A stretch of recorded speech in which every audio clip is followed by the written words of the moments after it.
So, Roger, why are we doing a podcast here today? I feel kind of like a virgin on her wedding night, you know. Hi, I'm Andy. And I'm Roger.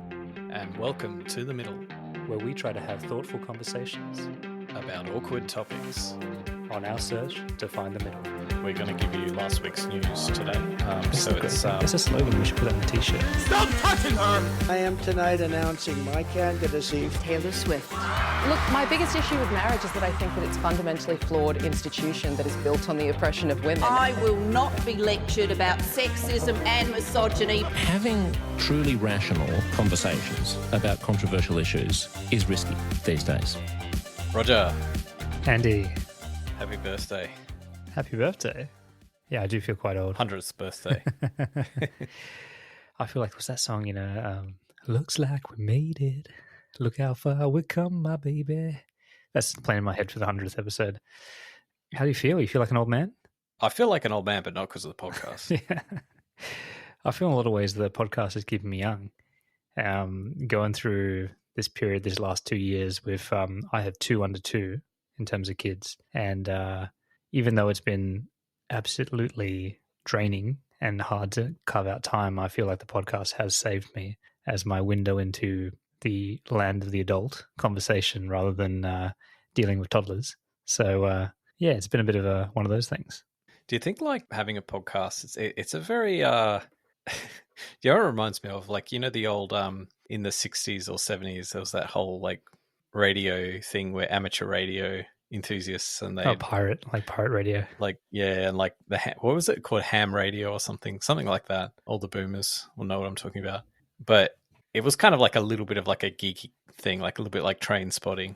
I kind of feel like it's a little bit like that. It's hard to say like whether we're veering into that territory, and that's why I feel like it keeps me young, you know, because it's sort of leaning into old age a little bit. It's interesting you say that. I mean, let's go back to the start, like how the middle actually began. So 100 episodes in, kind of roughly almost 2 years, right? And I guess there wasn't a lot of thought. So it wasn't one of those situations where we had always wanted to do some kind of show or creative pursuit. I remember where I was like literally, I think I was watching like Game of Thrones or something on the couch. And I just randomly got out my phone and I messaged you and I said, hey, would you be interested in doing a podcast with me? And there wasn't that much. And I was just kind of gauging, you know, hey, well, I both see you on the couch right now, probably. Sign me up. Where do I sign? And I recruited you pretty quickly without a lot of follow-up details, which was I don't know if it's surprising, but it was just one of those things like, hey, you feel like going out tonight? Yeah, I feel like going out tonight. Let's do it. And I remember you saying that, oh, it's kind of like a bit of a midlife crisis thing for men, though, isn't it? And you are right that I think that this idea of having a podcast, you know, well, number one is if you've never done it before, you haven't come from the industry, it is putting yourself out there. And there's always that thought about, oh, you know, is this really the right thing? Is anyone going to listen? Make fun of me? Like, is this just a silly thing? And I think that's been the really good part of creating something.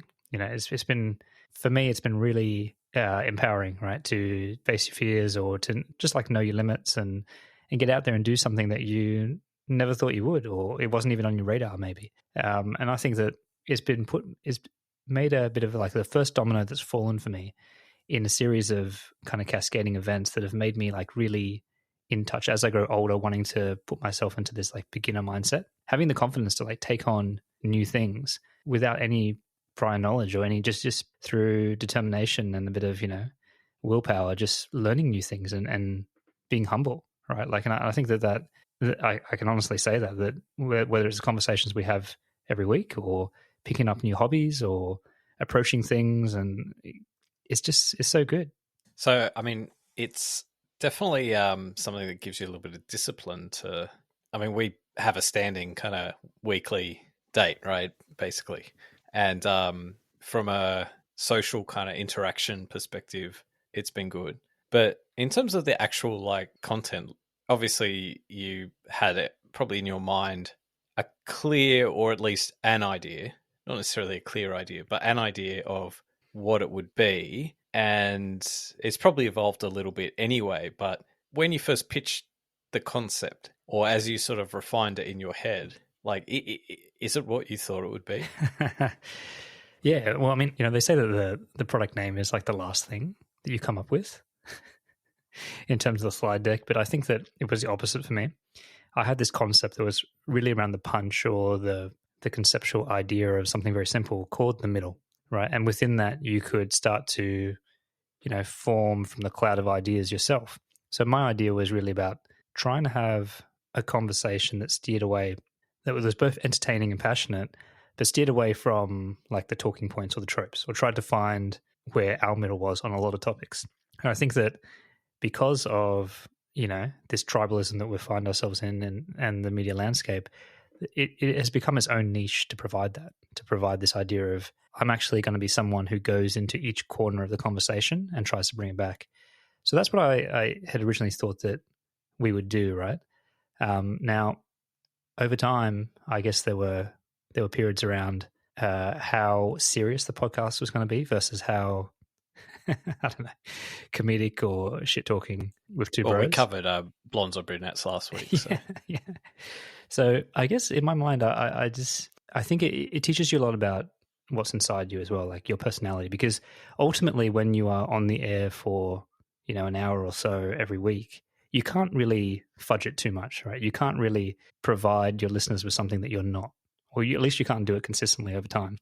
And so, I found that from my original idea of what I thought it would be, it's become it's kind of grown into other areas. Like I think that we tried to mix intellectual elements or kind of heavier elements with more pop culture ones. I never thought we'd be more of a news of the week kind of podcast. And hey, last week's news today. Last week's news today.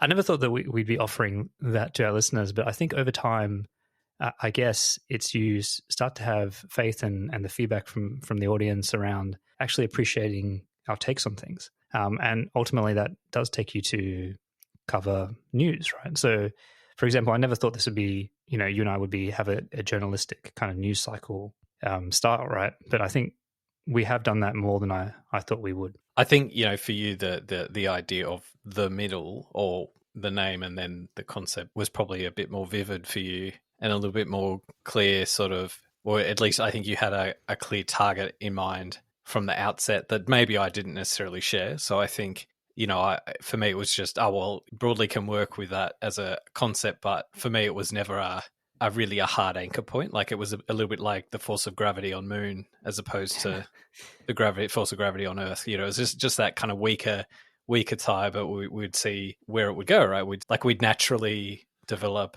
a way of doing things and what we like to talk about and what we can talk about, because also some of these things are beyond our scope of knowledge and expertise as it stands. So, definitely.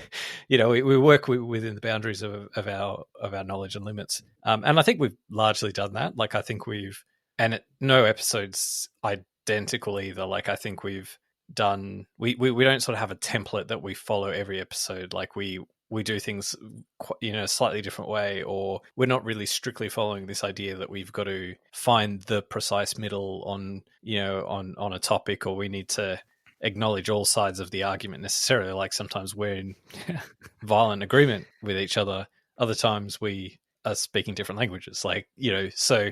And that's cool. Like that's part of it. That's part of having a conversation, and that's, I think, what we would do in our sort of social lives as well. Like that's what we would do if we were at a bar having drinks, right? And so we're sort of replicating that kind of a conversation. Yeah, I think so.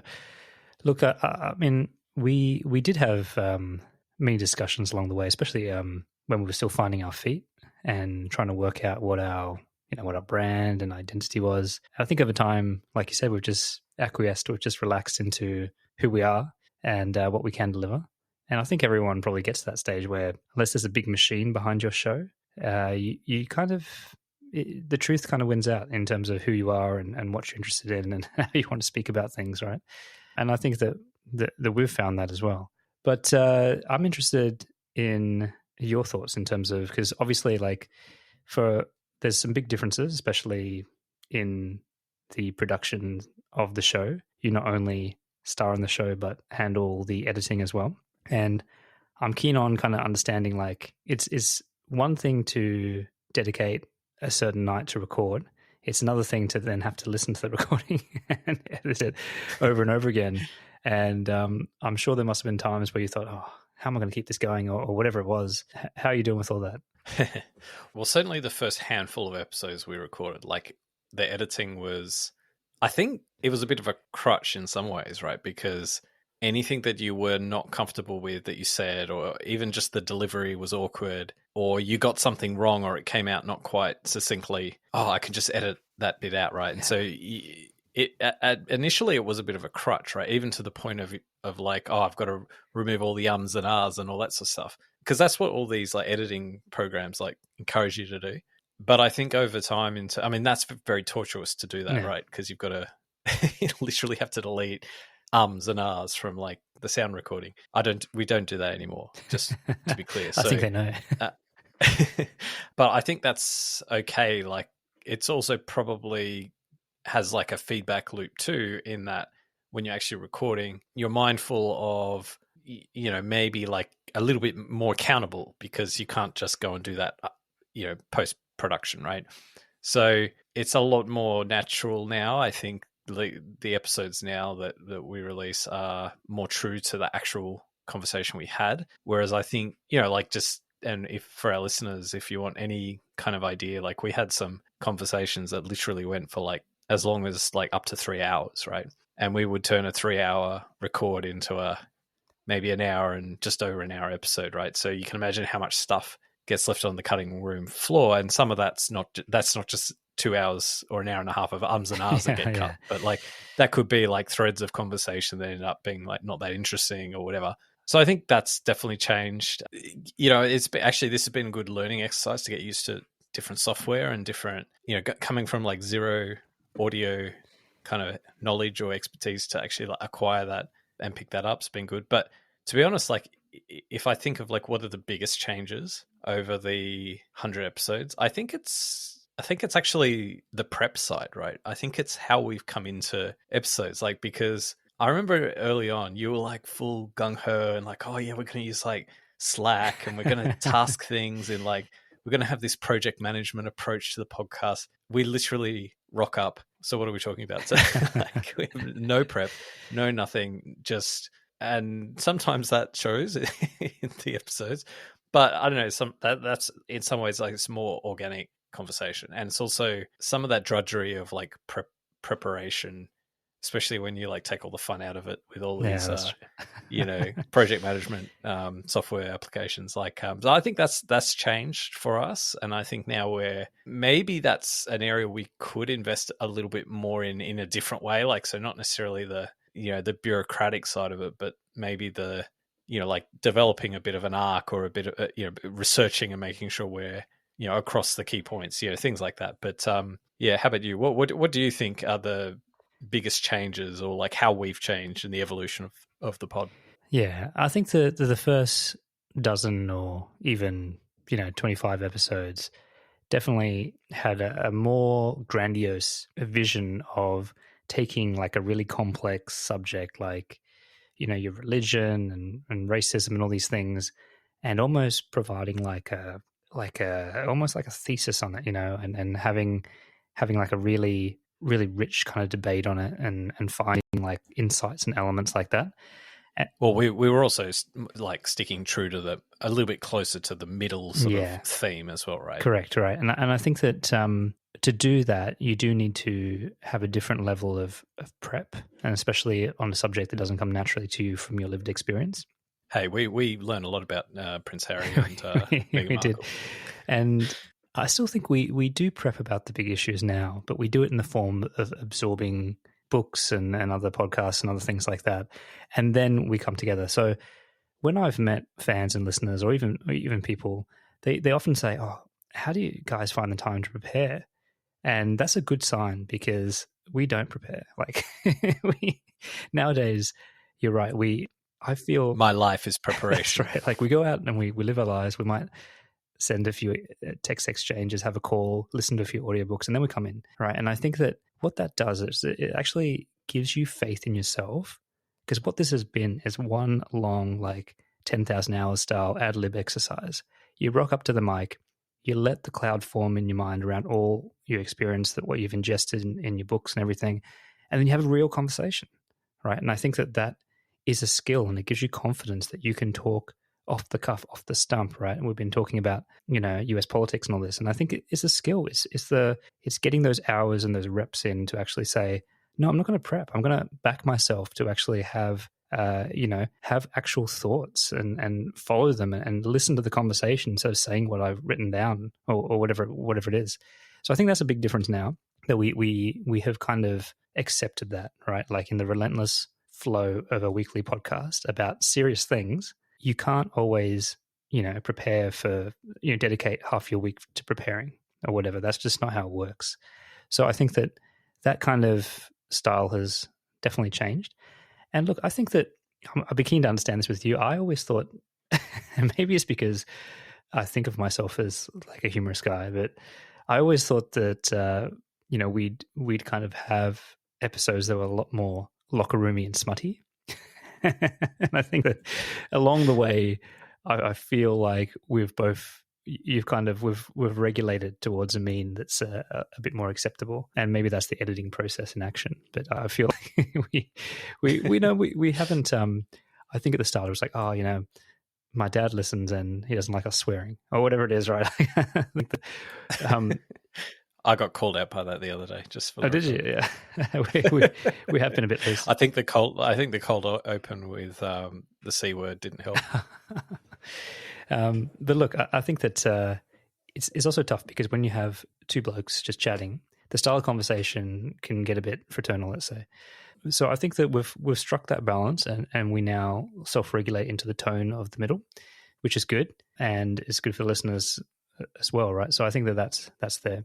I think what we've found, though, is that the concepts or the structure of the middle has changed, right? We don't think, I don't think that it's all about leaving the audience with what our middle is. I think it's much more conversational now, and we haven't like lent into that to the point where sometimes we do think, do we need to move it into another direction? Do we need to actually kind of take the concept of the middle and evolve it, right? Because we're not exactly giving, you can kind of tell where we fall on things, but we don't offer up, I suppose, this is exactly where people are at.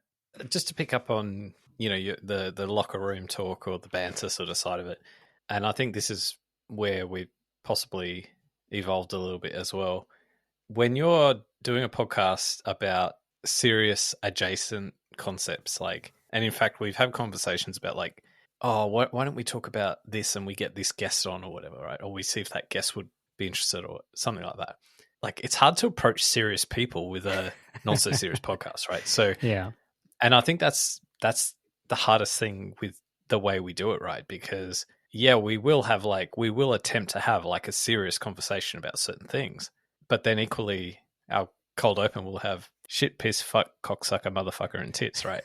So it's very hard to approach someone with that kind of debauchery, right? So I think that's been a bit of a tension. I think we've got a bit of an identity crisis. Are we Bro Talk with Andy and Roger, or are we Philosophy Fridays with Andy and Roger?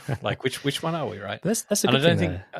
I don't think we know. But I actually want to touch on one aspect of this, which is, and I think we've both been through our own journey with this, which is, would you be comfortable if your work colleagues listened in? And reflecting on the extent to which that has a chilling effect on us, the topics we cover, and just generally our caution, how willing to engage in more controversial topics are we? And are we self-censoring without even knowing? And yeah, I think that's an interesting aspect to explore because, I think it's actually not good that in the modern 2024, world that we live in, where we grew up where the concept of free speech was paramount. It was almost I don't know how many commandments are there? 10. Thou shalt have free speech. But I don't think we're in that world anymore. I think too many people, whether it's your employer, whether it's someone that wants to sort of take you down because they don't agree with you or whatever, I don't think we have free speech in the same way. So I think it's quite depressing that we come at things from a place of good faith, yet we don't feel like we can genuinely talk about the things we're interested in talking about. And like people just come to it thinking that it's their right to take a voice away from the people they don't agree with, right? Even if they're not saying much that's particularly controversial at all. So anyway, I'm just interested in your thoughts on that sort of an aspect. Yeah, that's actually a good. It's a good point. I think that we have episodes talking about cancel culture and all this stuff and censorship, free speech when we're first starting it. I think one of the biggest things was, all right, this is essentially, this is not about pivoting a career or anything like that or financial gain. This is a passion project and something that we believe has value for listeners, but it comes with a great deal of cost, like a great deal of risk rather, professionally and to an extent socially as well. So I do agree that I think that sometimes it can be very tricky, and depending on the situation you are in, both career and socially, it does have an impact of what you're willing to share, what you're willing to do, especially around promotion, things like that. When I say promotion, like sharing episodes and stuff with friends, because look, it's one of those situations where I think, as we've said, there's a lot of risk and potentially not that much reward in a kind of more financial terms, right? So, and that would be the same for a lot of people podcasting or putting out YouTube videos. And I think this is something that I was more alert to in the beginning than you. So I was quite sensitive to this at the beginning. And then I feel like I've eased up quite a bit, partially because nothing bad's happened, but yeah, maybe that's my fallacy. And then I think you've probably become more alert to it over time. And so we've probably in some ways balanced each other out in the sense that I've become less worried about it and you've become more worried about it. But I actually want to put you on the spot with a question. Do you think there's anything that you've ever said or like a position or a view you've put forward where you feel like you've been meeting the expectations of people you know are listening as opposed to your own genuine views on things? Oh, that's a tough one. Look, I think that not everything. I mean, let me put it this way. There are times where you may feel something and you just want to express a view. It could be rooted in frustration or just a feeling or some kind of bias that you may have, but you hold it back because of what you know it will signal to people who are listening, right? And I think that has happened to me now and then. And this is not always like a professional thing. It could be also a social thing as well, right? And I think this is the key to it as well. That, and we talked about like locker talk and what's the difference between speaking amongst friends versus actually something in the public square, right? And I'd like to think of our podcast as our listeners as friends, but that's really not the case. It's like it's a public square, and I think that's the problem, right? What you're willing to express there because of how you were perceived. You're not an idiot, you're not 5 years old. You understand that there are consequences for yourself around how people think. And I know, for example, we spoke about the swings from both of us when we did our work on domestic violence and all that business. I got caught up in that a little bit. I had a bit of a breakaway appearance on Uncomfortable Conversations, Ask Me Anything with Josh Sepps and a special guest, and that really got away from me. And I think that was like a good little check on how confident I was feeling about being able to express views and actually create entertainment and prod in the kind of trickier corners of conversations. But what happens when you have a big audience, right? And there's a marketing machine behind it that actually wants to put you in opposition, wants to actually rile up a response from those who disagree with you. And I think that's the bit that I wasn't prepared for. And so when you see, a little clip of you saying something controversial about, men being dangerous or whatever, and seeing all the women start to like comment and say, look at this pig, all this kind of stuff. It does start to go, whoa, okay, look, I'm playing with fire here, and I didn't really understand how this would work. And of course, they're not listening to the whole conversation. They're seeing a little clip that's made to inflame, that's made to kind of incite.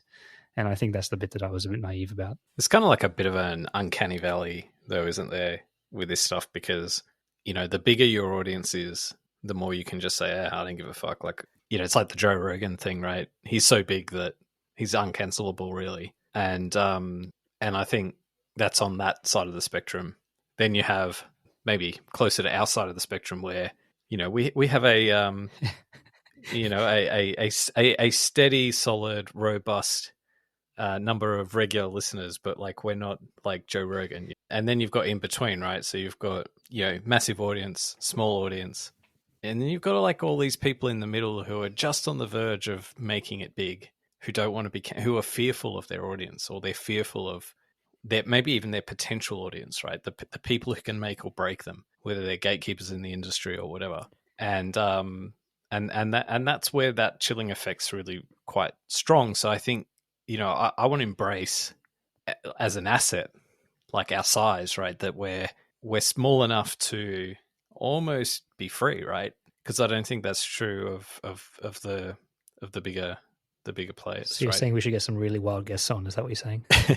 Can I pivot to that there? I'd like to chat to you about guests, right? Because I think if we look back to our first year together, right, we're thinking, oh man, we've done some really heavy hitting topics. I think we need guests. We need a pipeline of guests to keep this thing going, you know. And we love talking to people. We, you know, injecting those new ideas and whatever it may be. But I think that it's fair to say that we have struggled a bit with, you know, getting the right guests on and keeping that pipeline going, and to the extent where, you know, I don't want to throw anyone on the bus here, but definitely, you know, our listeners do tend to be less satisfied with some of our guest episodes. I don't know. What's your thought on that? I think we've done guests for the wrong reason. So I think in the past we've done guests because, or we've had a guest on because we've wanted to experiment with it. We've wanted to do it. And, you know, I think some of the topics we've covered with our guests haven't maybe been the ones we would want to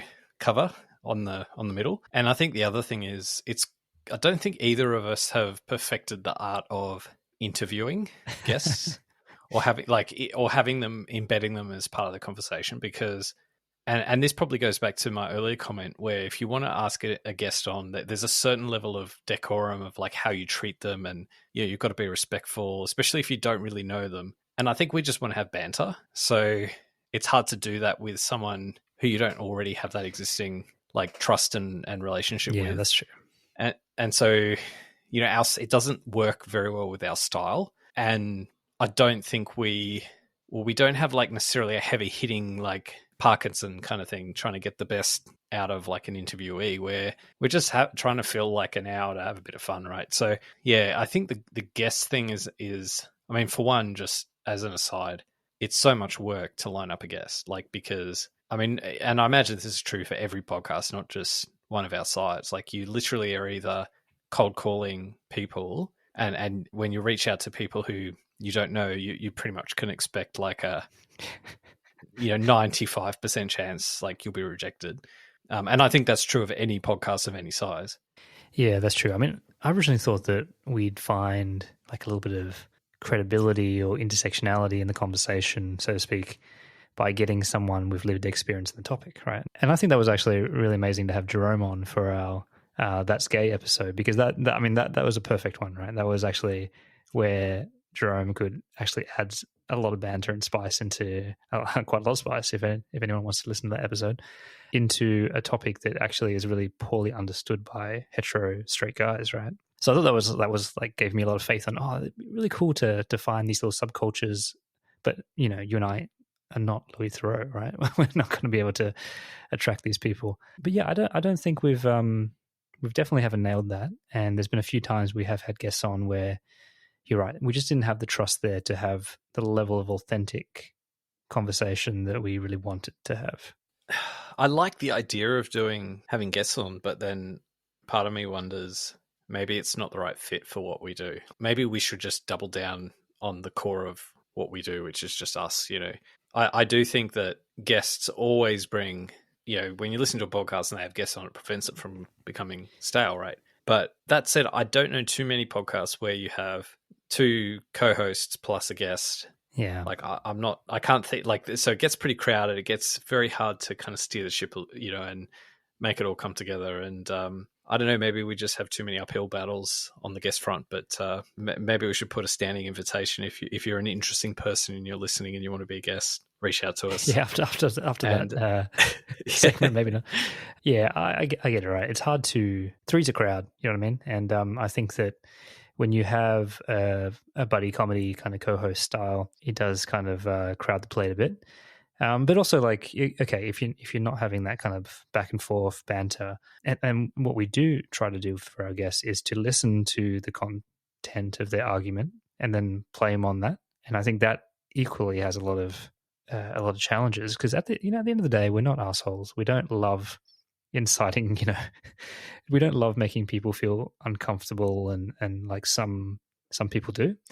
And I think that you need to have a little bit of that in you when you want to actually like call out your guests, right? And like really take them to task on a certain concept or debate them on some of their values, right? And I think that I've found that that's not a place that we play in very well. And I think we become different too. We enter, like, the factor of having like another person unknown to both of us kind of distorts the equilibrium a bit. And I think we become a bit more performative, playing the role of what we think we should be, as opposed to just doing our thing. Let's stop beating around the bush. Like, I could take for an example, the times when we were talking about feminism, right? Like, that was already such a tricky episode to do with two male co-hosts on a podcast, and inviting Talia, who was someone who has their own podcast, Spanish-speaking feminist workplace equality podcast. It already sets you up in a really hard position in terms of the dynamics, right? Where you may want to say things, but you don't, or even the stuff you do say doesn't get reacted that well.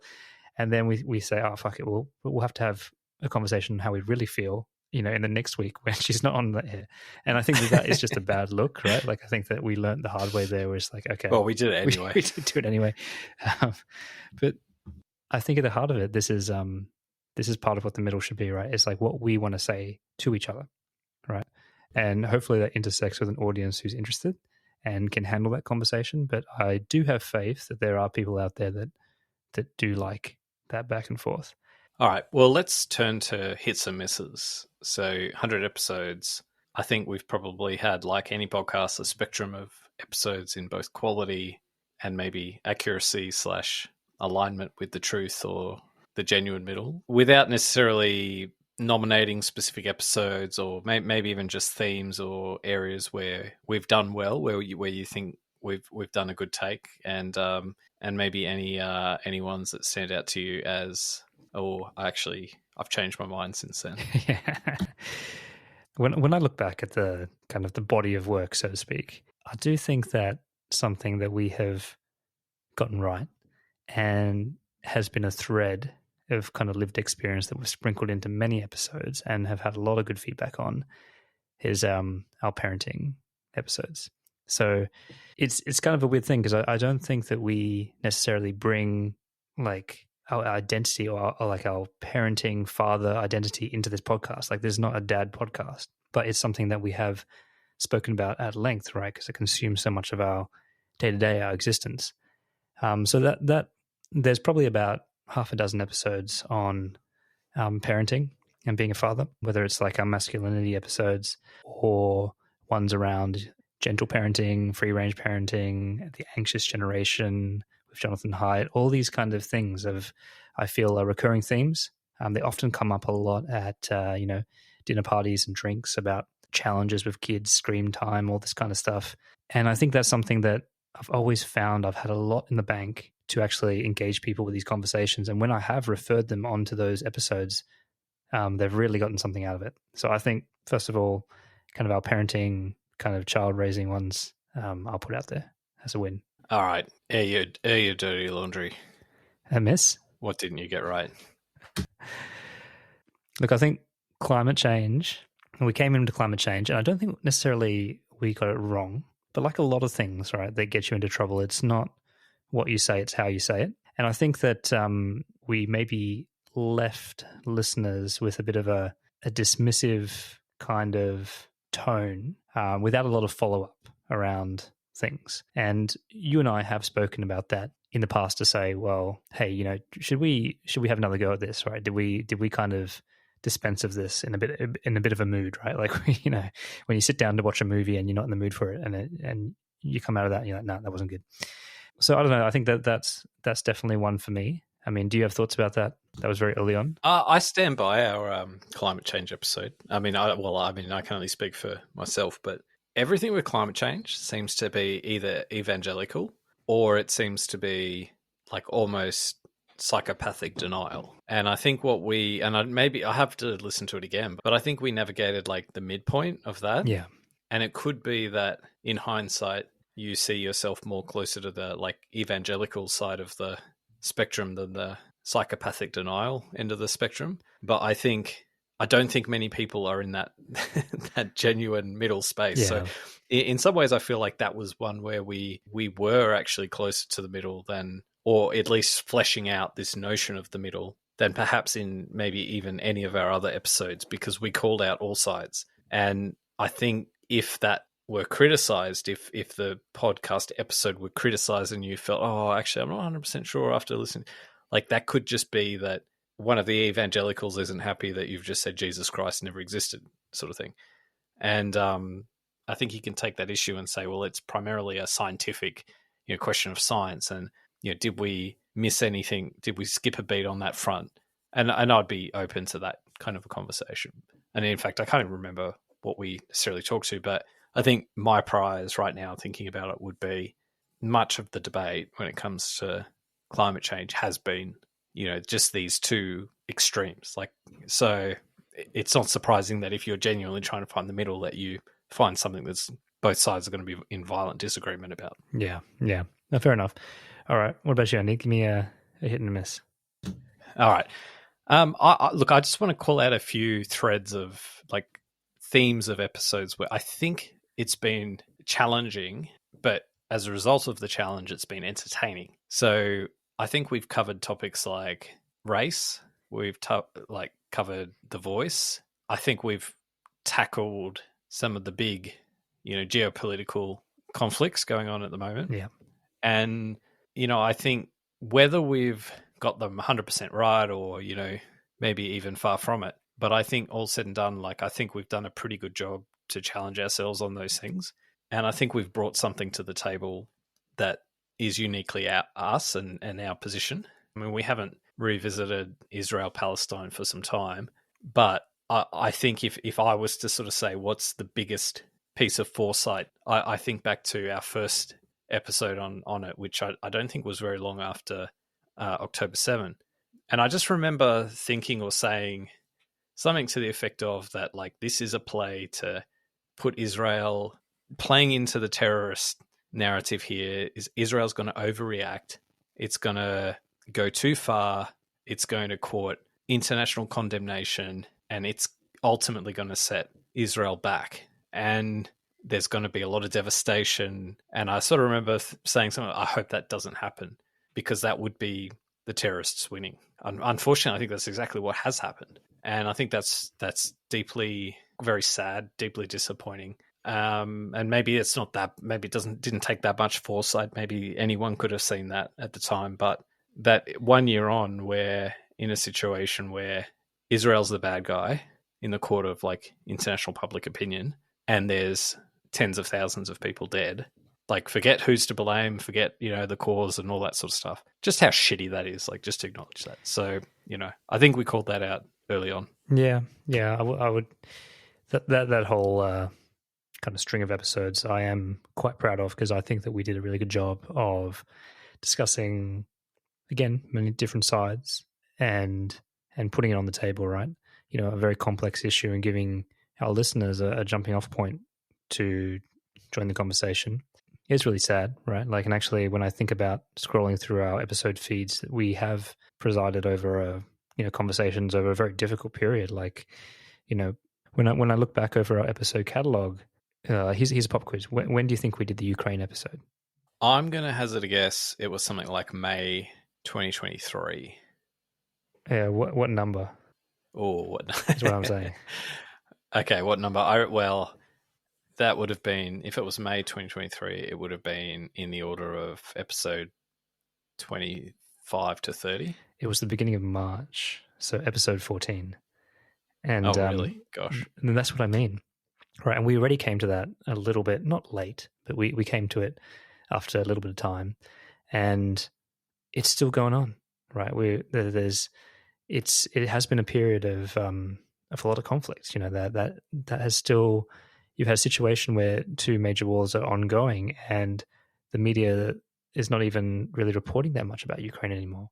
It's kind of left the news cycle, which is really depressing. The enemy here is the lack of engagement in a lot of ways, I think, that and how you weaponize both sides of the conflict for political gain. Do you think this is like, you say it's like out of the news cycle? This is pretty much Putin's plan. Attrition. Like in a nutshell, right? It's just like over time people will stop caring, and Western political leaders will, the cost of whatever support they're providing will mount up, and and then I won't take us there today, but then maybe Donald Trump will be elected, and he'll give us what we want. No more Trump. Of course, right? Like, I think that in a horrible way, all the conflict in the Middle East is a gift to Putin, right? You can operate back in the shadows somewhat, and I think these conflicts are going for this long, right? And these conflicts, people don't have the stamina to hold their outrage, to hold their kind of their motivation to act and to help, and whatever that may be. So I think I owe some misses. What I think where we've missed a beat. I think like in terms of the actual podcast, I think we talked about guests, and I think that's definitely like some of our misses. Like, we just haven't done it well, frankly. I think we've had some recent episodes on Donald Trump and the US election where I'm a bit torn by it, because you think they're a miss? No, I don't think they're a miss. I mean, I think it's probably tiring for people, including ourselves, probably. It's a topic where if you're not feeling it, you're not feeling it, right? And so I do wonder, like, probably people a bit sick of listening to us talk about it, but I do actually really enjoy that topic. Like, I do enjoy following it, and I do think that if you're not following it, you're missing out on like probably a key moment in contemporary history. And I think it's actually, I mean, I would say it's like a responsibility to follow it, but I think it's kind of, I mean, for what we're doing, we're going to cover it whether you enjoy listening to it or not, right? So, but you kind of have to. But maybe the reason I'll frame it as at least a miss in the spirit of the middle, because I think this is the first. Actually, no, I won't say it's the first topic, because I think there's other topics where we've both been sort of triggered in a certain way. Like, I think they're more contained. I think you've been triggered on some COVID topics, vaccinations, some things like to do with some of the race stuff as well. I think you hit some moments of possibly being triggered. And I think this is a topic where I've been triggered, and I use it, obviously triggered is like a pejorative sort of term, but like I don't quite mean it in that sense. But I think it's when you reach that point where you're just frustrated, or you reach a point of frustration that, and I can kind of empathize with you a bit more on some of the other topics where maybe I was pushing you a little bit further than maybe just out of the sport of it. But it is a genuine kind of topic, like for me, where I just can't understand. Like, for me, it's like up is up, down is down, and you've got people saying down is up. So with this guy, right? So it's like, what are you not seeing clearly? Like, not necessarily you, but what are other people not seeing clearly? And for that reason, it's triggering for me, right? So in that sense, it's been one of these areas, these spaces, and I'm happy. I think we can have some fun with that, right? That's the fun of it, right? To maybe you bait me and I sort of indulge, right? But I must admit, though, I'm not baiting you on purpose. Like, I think this is just a natural trigger point in the conversation around Trump and Kamala, right? So, and I will admit, I had similar responses earlier on in our episodes around COVID-19 and white privilege, racism, because it becomes a little bit more personal, right? And I think when you have like a personal part of it is hard, and I don't mind expressing that as part of the conversation. I think the difference is I came out of some of those earlier conversations like quite exhausted by it in terms of the conflict that we had, and some of that made it to the edit, some of it didn't. And I guess talking about changes nowadays, when that happens, you can kind of almost step back and see it for what it is, which is an entertaining piece of content, right? But in the early days, it's like, oh no, this conversation didn't feel like the conversation went well because we couldn't see eye to eye or whatever. We couldn't find the middle. It's like, no, this is actually the point of it. And I think that's the good part. Just on the race stuff, do you feel like, I mean, I'm sure we don't have exactly the same view on these things, but do you feel like we made progress one way or another on that topic? Yeah, definitely. And I feel like my views have changed on it as well, right? Like as an exercise to like try to have this deep discussion about the actual mechanics of disadvantage and systemic racism and all this kind of stuff. The net benefit of that, I've formed a view that actually that some of that is not worth it. And not because you're a lost cause or anything, Andy, but more that actually just the process of it all in its inherent nature is quite divisive. And there is actually an argument to step back and say, actually, it's not really worth putting individuals through this for what you gain in terms of a nuanced understanding is potentially not offset by what you might lose socially and your connection to people and this idea of unity, right? So I've changed my views a lot on that, and that was reflected a lot in further episodes around the voice, right? You would have noticed that this kind of thing around like colorblindness and our march towards, celebration of our intersectionality, like my views on that have changed. And so I think it was a good discussion, right? And it was a tough one, right? And all I would say is I don't think it's for everyone. So I don't think that forcing people to go through what we went through, even though we now have a better language, we can skin it better, we can have more nuance in our discussion, I'm just not sure the net benefit was worth it for the average person, right? I think actually most people won't come out of it like we did. Most people come out of it losing a friend or feeling more other or just, not like, I don't think that there's a pot of gold at the end of that rainbow, so to speak. It's just that kind of conversation. It's just so geared up to be so divisive, right? It's just, it's like, let's divide you up in the most core way we groups. can, right? Like your genetics, and, right? Your genetics. Have you at it? Like, have you fight each other? Like, it's like dog fighting, we'll make the dogs as aggressive as possible and then we'll pit them together. Like, because, I think in some ways we were both triggered, right? Because the implication of a lot of this kind of conversation is like you can't have disadvantage without having advantage. And I think, the classic whitey that I am, it's a tough message to hear, right? That oh no, you had all these, extra benefits because of your heritage or whatever. And the irony is I'm quite sympathetic to the notion that like you're white and you come with all these cultural, like you understand the culture, therefore you have a better prospect in your career, and there's all these unwritten advantages, unseen advantages that you have just by virtue of the way you look. Like and even your name, right? And it's very telling when you go through like a recruitment process and you're screening candidates, and well, from a bias point of view, you almost have to like not see the name because the name tells you, like if it's a name that does not sound Anglo, it sends a signal that it can be very wrong and it's very unfair. So I'm very sympathetic to that side of it. But the whole debate, the whole conversation's geared to do these things to you. It gets under your skin. It gets into your psychology in a way that's not helpful. And I just think that not everyone is made to withstand the force of that. And like I think that your analogy around like, starving 2 hungry dogs for a couple of days and putting them in a cage is a good one, right? Because I think that that's what some of this stuff, and it does spread a little bit to diversity, DEI stuff as well. And that's my view. And I don't think that, we have a lot of shared history. We went to the same school and all this kind of stuff. We've had middle-class upbringings. So I just don't think that a lot of people could withstand what we went, forcing ourselves to go through that. And it's a great example of what you need to have an honest conversation. So some of that white privilege conversation, I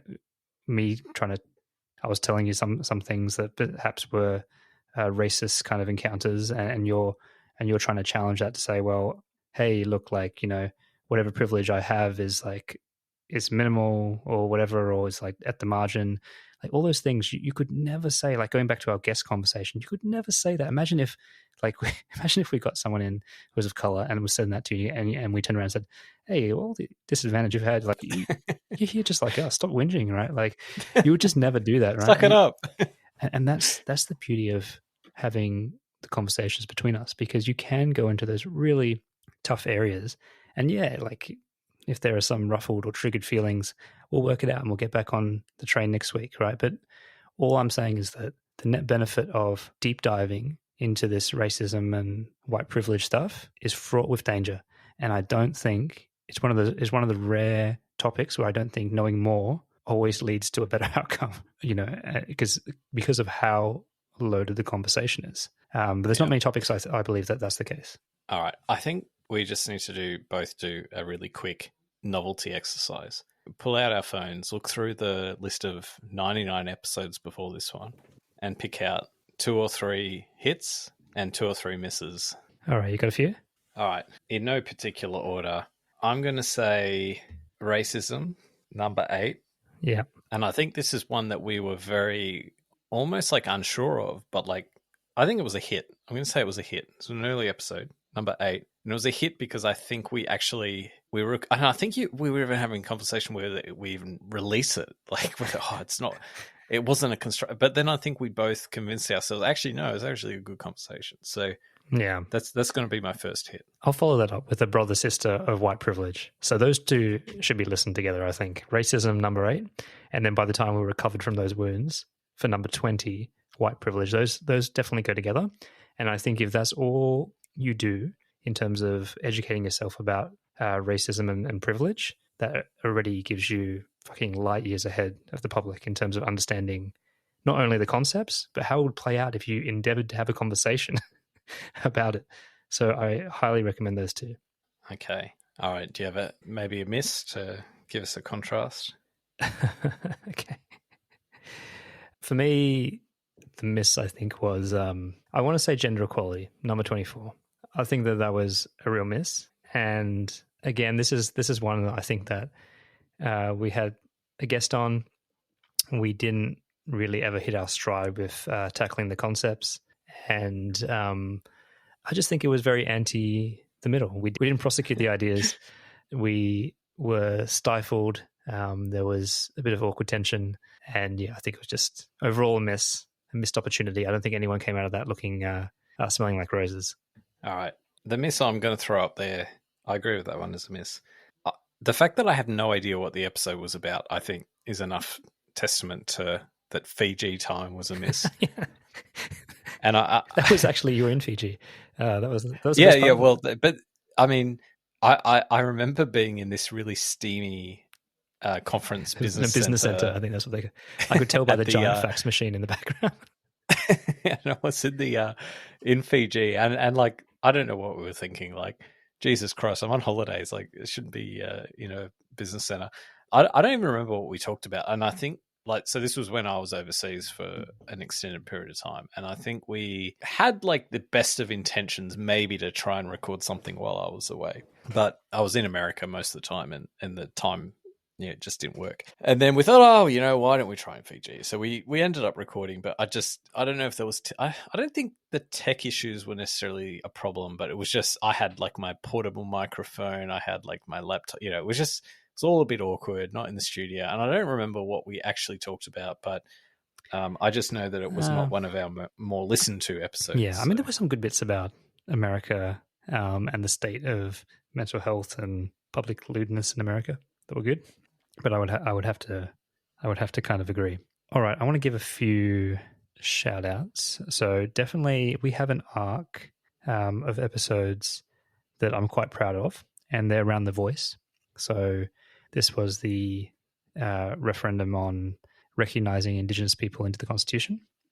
So I'm simplifying it, but number 25, the voice, and then we had some following up episodes that tracked the actual results of that national referendum. So that's definitely one that I'm quite proud of. We did predict a few things. And like you said previously, Andy, I think that we put out a view that you didn't hear. You couldn't really find that many other places in the media. So I'm quite proud of those. For hits, another couple of hits, I'm going to give a shout out to Australian philosopher Peter Singer, who I think inspired at least 2 of our episodes, one being Meet Me Halfway, episode 11, and the other being Charity Case, which was episode 36. So Meet Me Halfway was me explaining to the universe what a bad vegan I am. In fact, I think I've regressed even since that particular episode, and even to the point of like enjoying cooking barbecue. You're a smoke daddy now. Like not to even eat the barbecue, but just for the thrill of cooking barbecue, which is like probably the worst thing you could do according to that philosophy, and very against my view of the world, certainly at one point in history. But the irony is that I still agree with that point of view. and so that just makes me even worse and even more deplorable. But the reason I enjoyed both of these episodes, in Charity Case, was about like the ethics of giving and, you know, the things that, you know, what should our responsibilities be in terms of donating to charity, altruism, things like that. And I mean, both of those episodes, I think, are very intellectually stimulating, like as philosophical exercises, like to, and I think it's really helpful. Like if you're a listener and you're not across some of these things that Peter Singer and philosophers who are in that orbit have kind of talked about or are famous for talking about, I'd definitely say like go and check it out, because it's just very interesting. And like if you can't grapple ethically the difference between other animals and humans and with things like this, then and other people, and what does it mean to donate to charity and like someone else's like well-being, like if you can't think about those things, or you haven't contemplated those things, and maybe religion used to help us or force us to contemplate those things, but I think in a secular society we've gotten a little bit lazy in thinking about those kind of ethical challenges, and you can be like me and be completely flawed and not live by it. But I think it's good for humanity to be held to account, to actually contemplate these things. So I'm going to give those as a couple of shout outs, and I think we did an okay job on them, even if they weren't our most popular episodes. Yeah, no, I agree. I enjoyed those, and I think they were more of our highbrow episodes, which are good to put in there. Look, I'm going to call out a category of episodes that deals with, I think, something that we've lent into a little bit in the past, which is kind of etiquette questions, right? And so I think there are a spate of episodes around number 59, the parking garage. So this was famously an episode of talking about an Asian lady physically standing in a car spot inside a shopping center to reserve it, and the ensuing chaos. And then Pianogate, right, as well. Like I think that one is fantastic episode. So this was one about potential, what do they call it, image rights, a dispute around image rights with a series of Chinese nationals and a YouTube star named CCP, Brendan Kavanagh, who plays the piano in public as part of his YouTube channel. And the conflict that ensued, and also that led us on to probably one of, I think, has to be a top 5 episode, which is the UK riots, which was episode 88, Anarchy in the UK.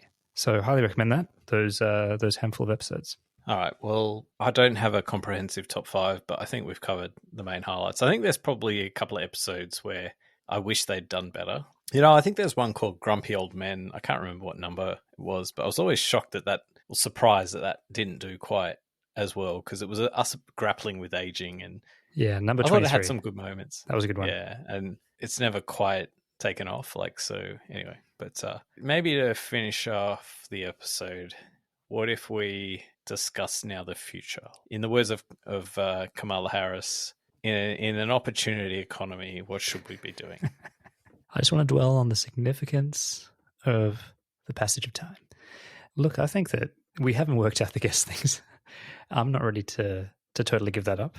I do think that they're, it'd be remiss if I've already called out our friend Jerome on the That's Gay episode, and I thought that was hilarious. That was an incredible episode, and I'm still seeking that thrill. And I think at the end of the day, what I wanted the podcast to be was also a learning for you and I. And so I would love to get more people with deep subculture knowledge onto the show, right? I know we haven't perfected how to do that, but that's still kind of an aspiration for me. And the other thing, I guess, that talking about our listener questions and our feedback from our audience, they do tend to like the arcs, right? When we come back to things and reward those repeat listeners. So we have been talking about creating kind of a mini series, little cluster of episodes. So that's something that we've discussed as well, right? Taking a topic and trying to tackle it from different angles. I feel that sometimes with the middle, the problem is that every episode is so different. Like the topic is so different that sometimes it's quite jolting for the audience that they want, the consistent product every week. So, those are my two kind of things on the top of my list. I'm going to do a shout out for experimentation, like try different things. Don't be afraid to fail. And, that's how innovation occurs, right? It's you try something, it either doesn't work and you don't do it again, or it works really famously and you learn, you get some good feedback and you keep doing the same thing.